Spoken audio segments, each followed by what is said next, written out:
bien-aimés dans le Seigneur, bonjour. Bienvenue à la mission apostolique et prophétique, le chant de l'Édor. Ici, c'est la voix de votre serviteur, le chant de l'Édor, Elvis Balifa, depuis la ville de Lubumbashi. Nous voulons commencer une nouvelle série des enseignements, afin d'éveiller la conscience d'une certaine catégorie de personnes qui se trouvent non pas à l'extérieur, mais à l'intérieur. Ces messages concernent non pas les inconvertis, mais les convertis. Nous voulons commencer une série d'enseignements qui traite sur la lèpre. Lorsque vous lisez la Bible, vous remarquerez que le Seigneur a réservé deux bons chapitres dans le livre de Lévitique qui parlent en détail sur la lèpre. Et le Seigneur a donné avec précision, il a parlé avec précision de ce que c'est la lèpre.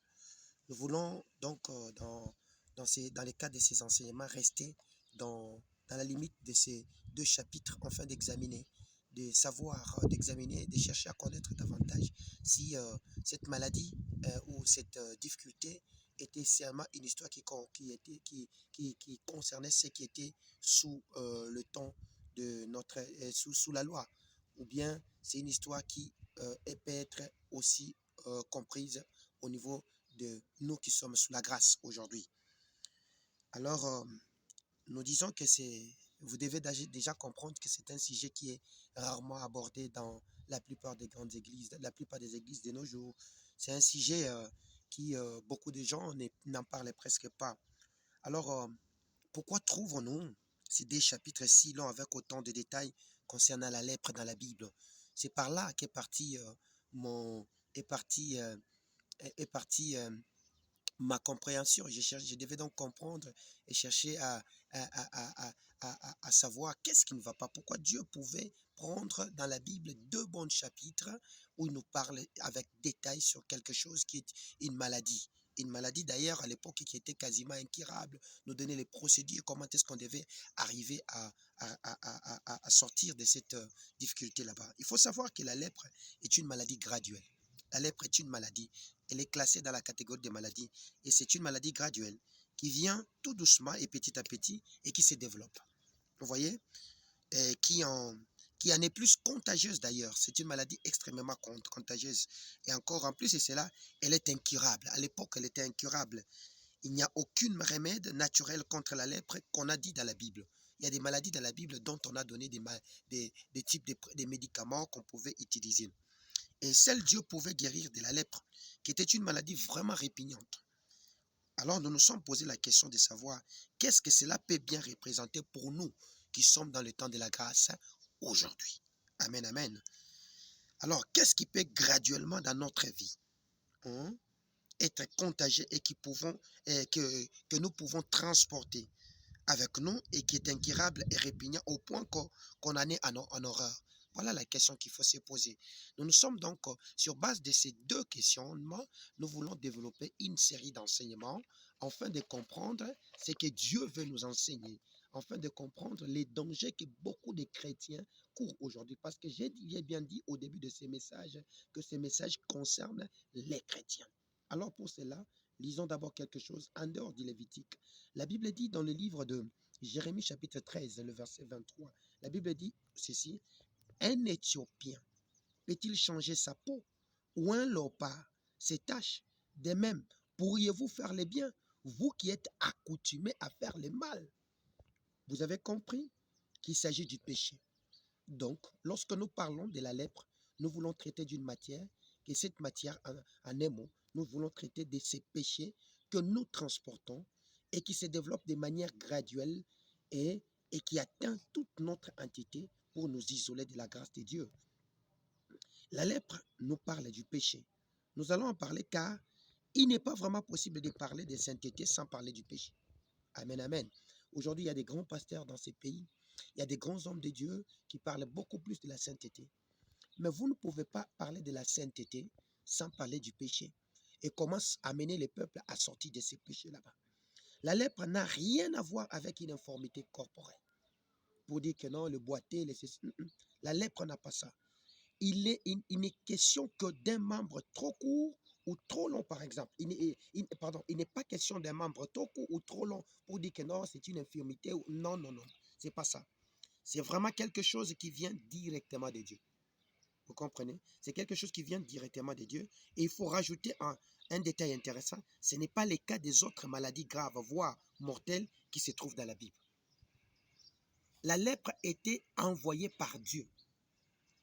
Dieu ne donne pas les péchés, mais la lèpre était donnée par Dieu. Amen, amen. Je vais donc essayer d'expliciter toutes ces choses afin que nous puissions comprendre.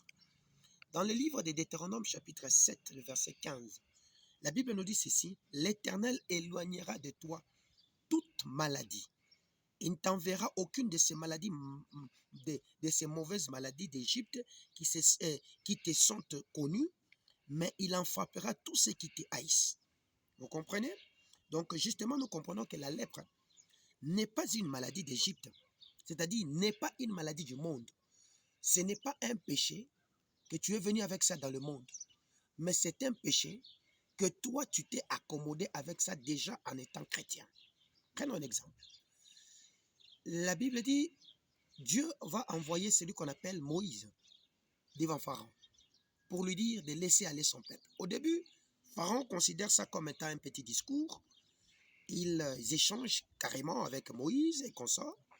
Mais à la longue, le cœur du Pharaon a commencé à s'endurcir jusqu'à ce que Dieu dira à Moïse ici: je multiplierai les miracles et j'endurcirai le cœur du Pharaon. Vous comprenez que dans ce cas, c'est Dieu qui a envoyé l'endurcissement dans le cœur du Pharaon. Amen, amen. Ne nous habituons pas au péché. Ne nous accommodons pas au péché. Parce que ce que vous faites en premier lieu, c'est que ces péchés, la première des choses, attristent le Saint-Esprit.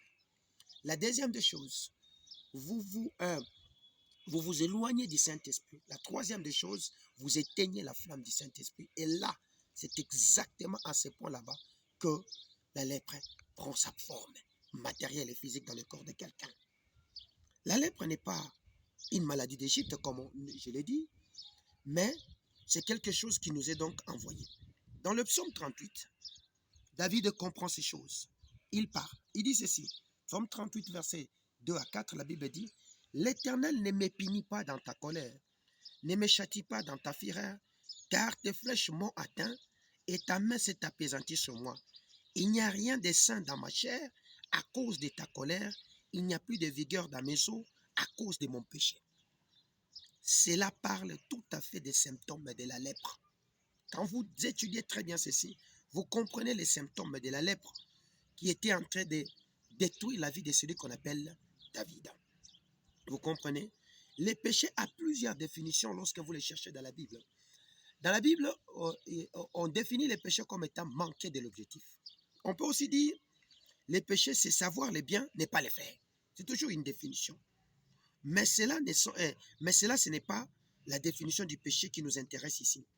Dans le livre de Lévitique 13, comme je l'ai dit, Lévitique 14, comme je l'ai dit, qui vont nous permettre de beaucoup mieux comprendre ces genres de péchés qui est qualifié de la lèpre, vous comprenez que vous allez comprendre qu'il s'agit d'une autre définition que nous allons vous donner de ce qui concerne la lèpre.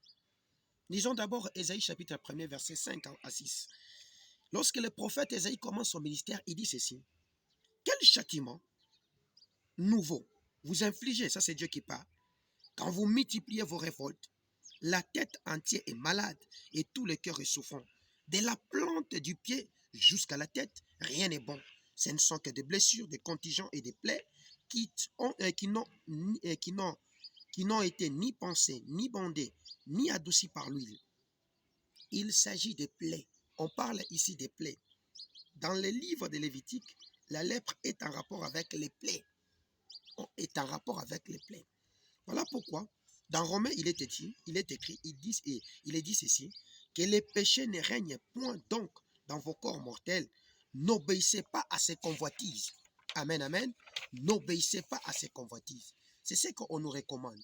Donc, les péchés amènent un règne dans la vie de quelqu'un et nous poussent à une forme de convoitise. Donc, il vous soumet à une forme de convoitise. Donc, vous avez besoin de vous extirper de cette chose, de vous échapper de cette chose en tant que chrétien.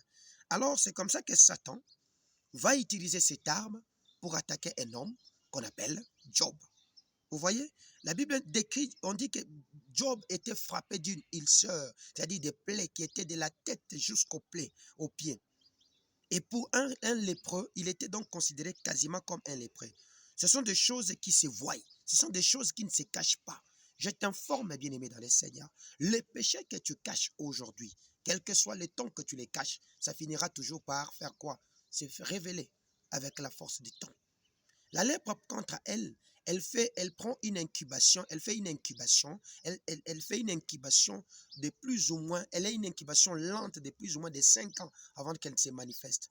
Vous comprenez? C'est-à-dire il y a des péchés que beaucoup de chrétiens cachent aujourd'hui, mais à force de temps, ça finit toujours par se développer et se faire voir. Vous voyez? Donc, faisons bien attention.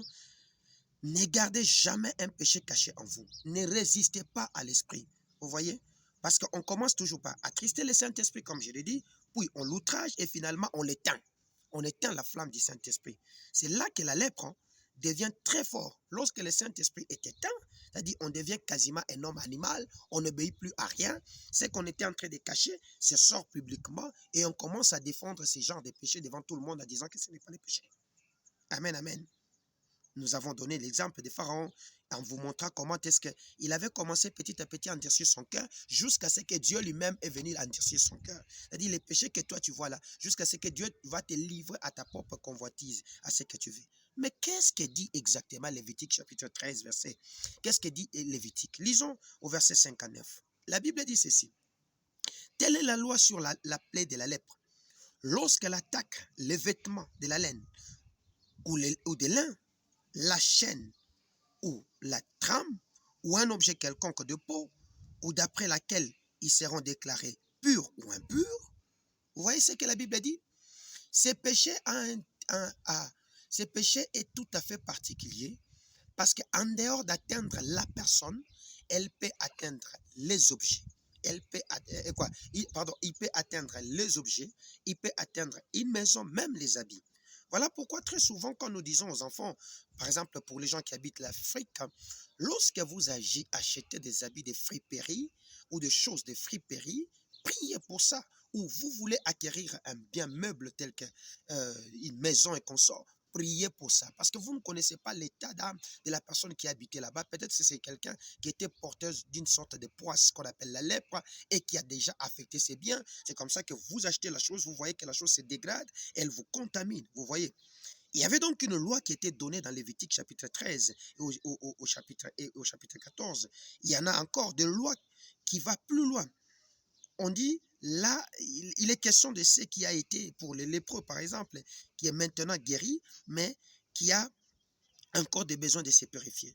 Dans ce verset, chapitre 13, il s'agit de quelqu'un qui est déjà guéri, mais qui a encore besoin d'être accompagné. C'est-à-dire, toi qui as été excepté du monde, on doit t'enseigner certaines bases pour que tu ne retombes pas, tu ne fasses pas des rechutes. C'est-à-dire, tu étais malade, tu as commencé à faire, tu as été guéri. Maintenant, on est en train de te donner des conseils, comment est-ce que tu peux vivre pour que tu ne rechutes pas dans ces péchés là-bas ou bien dans cette maladie là-bas. Amen, amen. La lèpre est une image des péchés, nous le disons. Les péchés ne viennent pas de Dieu, mais la lèpre, oui, elle vient de Dieu. Bien des chrétiens cachent leurs péchés, mais il y a toujours un moment où Dieu permet que ces péchés soient mis en lumière, car il est écrit, il n'y a rien de caché qui ne soit mis à nu. Et c'est la lumière de la parole qui les mettra à nu. Oui, tu étais dans le monde, on ne te voyait pas, on ne connaissait pas. Maintenant, ce que tu caches dans ton cœur là-bas, parce que tu es venu dans la lumière, quel que soit le nombre de temps que tu prendras pour cacher ces péchés là-bas, ça finira toujours par se faire connaître parce que tu n'es plus dans les ténèbres, mais tu es dans la lumière. Amen, amen. Tu es dans la lumière. L'Éternel permet la lèpre pour mettre à nu ce qui était en train d'être caché. Il envoie donc cette maladie pour ressortir ce que tu es en train de cacher aujourd'hui. Alors, on ne peut pas tout le temps se cacher. Il faut être vrai avec le Seigneur. Il faut marcher dans la lumière. Il faut marcher dans la clarté avec le Seigneur. C'est ce que nous disons. Amen, amen. C'est ce que nous disons. Il faut être vrai, c'est-à-dire il faut marcher dans la lumière avec Dieu, marcher dans la transparence, être irréprochable. C'est ça la vie que le Seigneur veut que nous puissions mener. C'est ça la vie. Il ne faut pas chercher à cacher certaines. C'est vrai que c'est quelque chose qui est en train de te ronger aujourd'hui. C'est quelque chose qui est en train de te faire du mal aujourd'hui. Mais tu peux trouver des serviteurs de Dieu pour leur parler de ces difficultés, afin qu'ensemble avec eux, vous puissiez connaître comment est-ce que vous allez sortir de ces difficultés là-bas. Dans la suite de cet enseignement, nous vous donnerons les étapes comment on guérissait de la lèpre, les étapes comment on sortait de cette maladie là-bas. Mais aujourd'hui, nous voulons jeter un jalon, les bases, afin de connaître exactement qu'est-ce que la lèpre et comment se soigner de la lèpre, qu'est-ce qui est la lèpre des temps modernes, la lèpre de ces temps où nous sommes en train de vivre notre chrétienté aujourd'hui, en ces temps où nous disons que c'est le temps de la grâce. Vous voyez? Il faut donc se poser des questions de savoir. La bénédiction de Dieu ne repose pas sur des vies. Pourquoi la bénédiction de Dieu ne repose pas sur ma vie, ou sur ma famille, ou sur mes proches? Certaines personnes doivent se poser ces questions. Je suis parti sur cette base là-bas. Parce qu'il y a des frères qui me contactent à ça. Qu'est-ce qui ne va pas? Pourquoi je ne suis pas béni? Pourquoi je n'accède pas à ma bénédiction? Vous comprenez? Nous avons fait avec ce genre de personnes toutes sortes de prières. Nous ne parvenons pas à dénicher les problèmes. Nous avons brisé, nous avons chassé les démons. Rien ne change. Nous comprenons en définitive que dans la plupart de ces cas, il s'agit d'un péché qu'il porte à nez qui s'appelle la lèpre.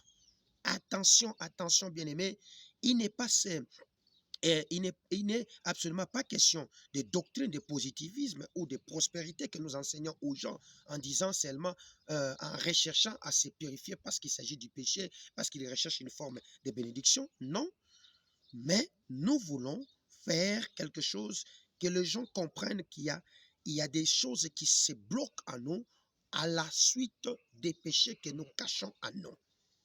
D'ailleurs, il est dit dans notre loi, celui qui cache ses transgressions ne prospère pas, mais celui qui les avoue, les confesse et les délaisse, celui-là devient éligible à la bénédiction de notre Seigneur. Amen, amen.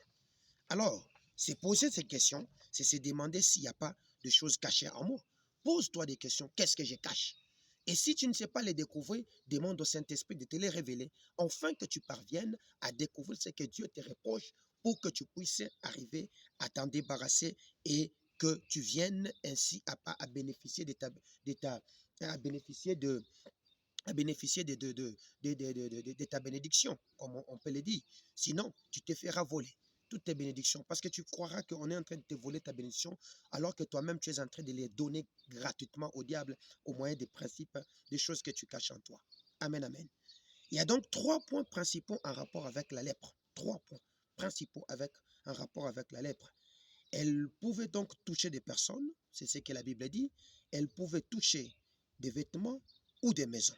C'est ce que la Bible dit. Dans Lévitique déjà, chapitre 13, verset 2, on dit, lorsqu'un homme aura sur sa peau, sur la peau de son corps, une tumeur, une dartre, une tache blanche qui ressemblerait ou qui ressemblera à une plaie de lèpre sur la peau de son corps, on l'amènera au sacrificateur Aaron ou à l'un de ses fils qui sont sacrificataires. Ici, il s'agit question d'une personne. La lèpre ici touche la personne. Au verset 47 de ce même chapitre 13, on dit, lorsqu'il y aura sur un vêtement une plaie de lèpre, sur un vêtement de laine ou sur un vêtement de lin, ici, il s'agit de vêtements qu'on parle. Et troisième catégorie, on dit, au chapitre 14, verset 34, la Bible dit, lorsque vous serez entrés dans le pays des Canaan, dont je vous donne la possession, si je mets une plaie de lèpre sur une maison du pays que vous posséderez, on parle d'une maison que le Seigneur mettra une plaie de lèpre. Les péchés qui nous atteignent personnellement, c'est facile à les comprendre. Mais les vêtements, les maisons, qu'est-ce que cela peut représenter pour nous? Vous comprenez? Il est facile de comprendre que je suis dans le péché.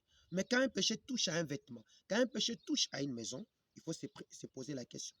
Alors, nous sommes allés pour chercher à comprendre les langages ici. Parce que vous allez me dire, je suis dans la loi. Rentrons dans le Nouveau Testament. Nous sommes au niveau de Jude. Jude 23. La Bible dit, sauvez-en d'autres en les arrachant du feu. Et pour d'autres encore, ayez une pitié mêlée de crainte, haïssant jusqu'à la tunique souillée par la chair.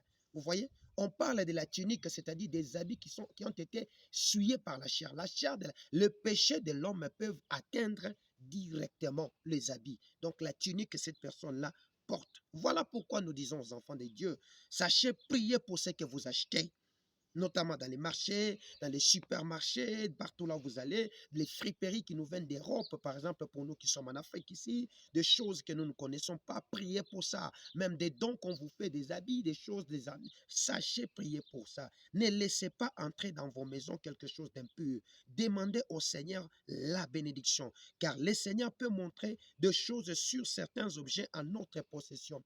Peut-être que ce qui te bloque, c'est parce que tu as fait entrer quelque chose de mauvais dans ta maison et cette histoire apporte quelque chose de dangereux dans ta maison et tu n'as jamais prié pour chercher à comprendre ça se trouve où. Ce soir, je te donne le travail de faire. Prie. Peut-être que dans ton corps, tu n'as pas de lèpre. Peut-être que dans ta maison, il n'y a pas de lèpre, mais dans tes habits que tu portes tout le jour, il y a quelque chose que tu caches et qui est en train de t'empoisonner, de te voler une certaine catégorie de bénédictions que le Seigneur avait préalablement définies ou possédées pour toi. La Bible parle même des vêtements, vous imaginez.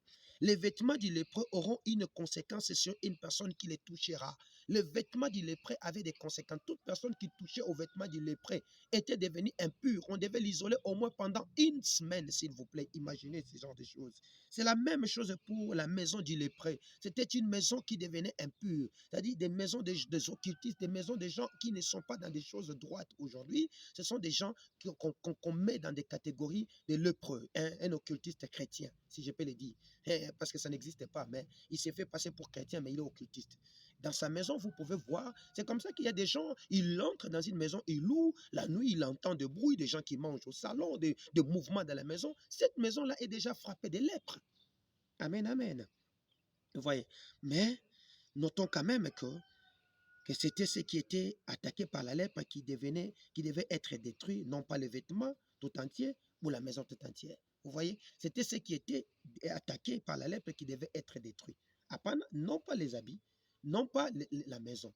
Vous voyez, on devait, bon, dans Lévitique 14, quand vous les lirez en détail, vous verrez que quand la maison était frappée de la lettre, on remplaçait même les crépissages, on remplaçait les briques et consorts, on ne détruisait pas tout. Mais dans la Bible tout entière, quand on parle de la maison, il ne s'agit pas seulement de la maison physique constituée de matériaux, ciment, sable, moellons, briques et consorts. Non.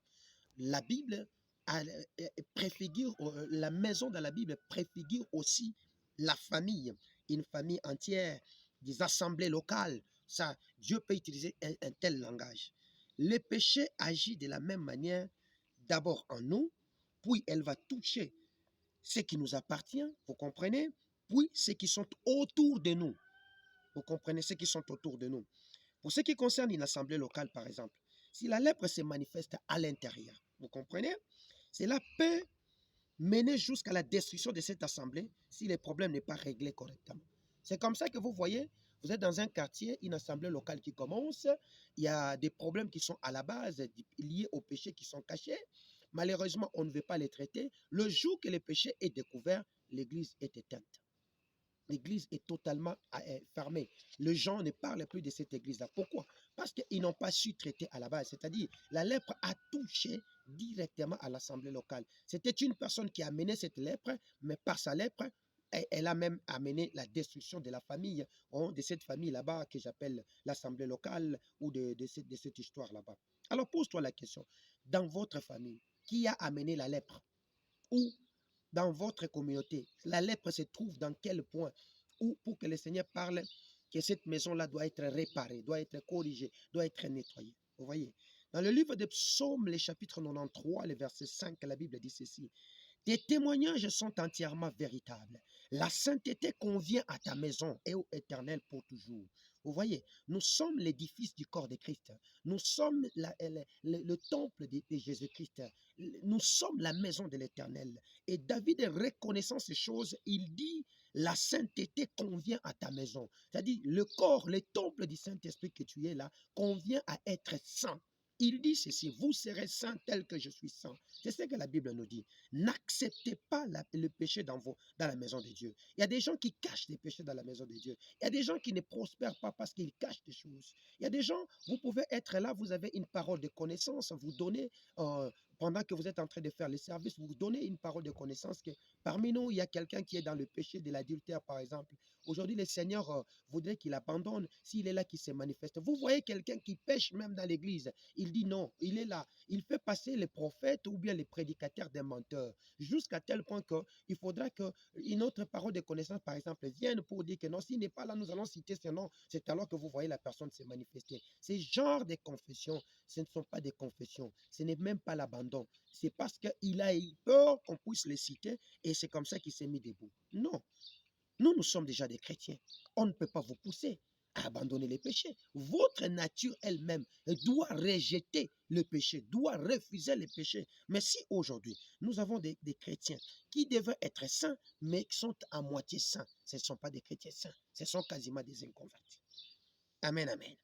Écoutez ce que Zacharie dit. Nous sommes dans le livre de Zacharie, chapitre 5, le verset 3 à 4. La Bible dit ceci, il me dit, c'est la malédiction qui se répand sur tout le pays, car selon elle, tout voleur sera chassé d'ici, et selon elle, tout parjure sera chassé d'ici.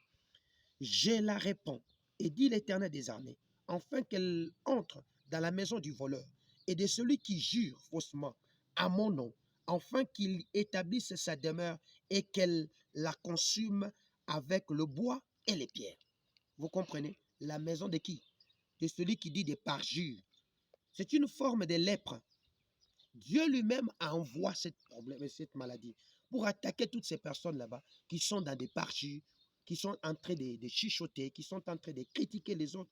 Bien aimé, il y a des chrétiens bizarres aujourd'hui.